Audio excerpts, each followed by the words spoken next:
Hingga minggu pertama Februari 2024, Dinkes Palembang mencatat 216 kasus DBD.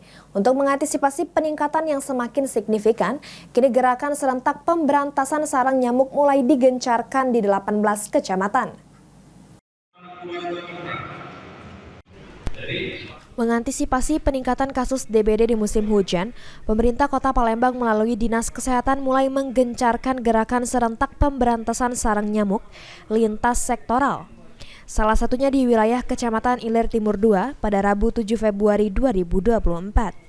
Dalam kesempatan tersebut, Kepala Dinas Kesehatan Palembang, Fenty Aprina, melalui Kabid SDK Dinkes Palembang Sri Yulianingsi, mengatakan hingga minggu pertama Februari ini, di Palembang tercatat 216 kasus DBD dengan 7 orang pasien meninggal dunia, atau meningkat signifikan ketimbang sepanjang 2023 lalu yang tercatat 756 kasus.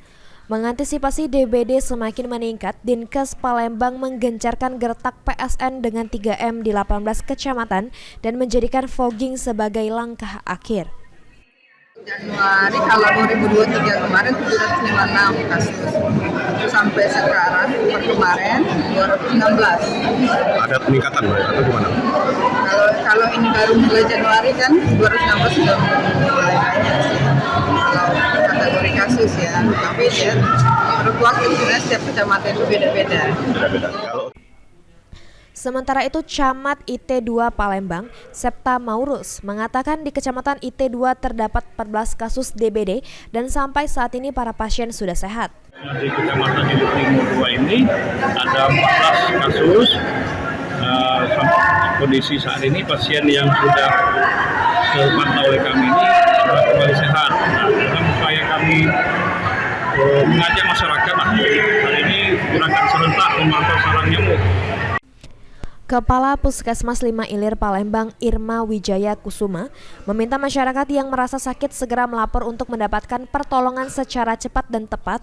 Masyarakat dihimbau untuk melakukan pemberantasan sarang nyamuk dengan 3M untuk memutus mata rantai DBD.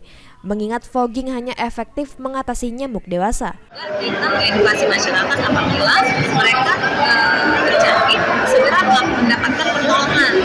Jadi jangan dibiarkan berlama-lama, karena bila terdeteksi secara dini bisa kita lakukan pengobatan secara tepat dan cepat. Sandi Pratama, PAL TV.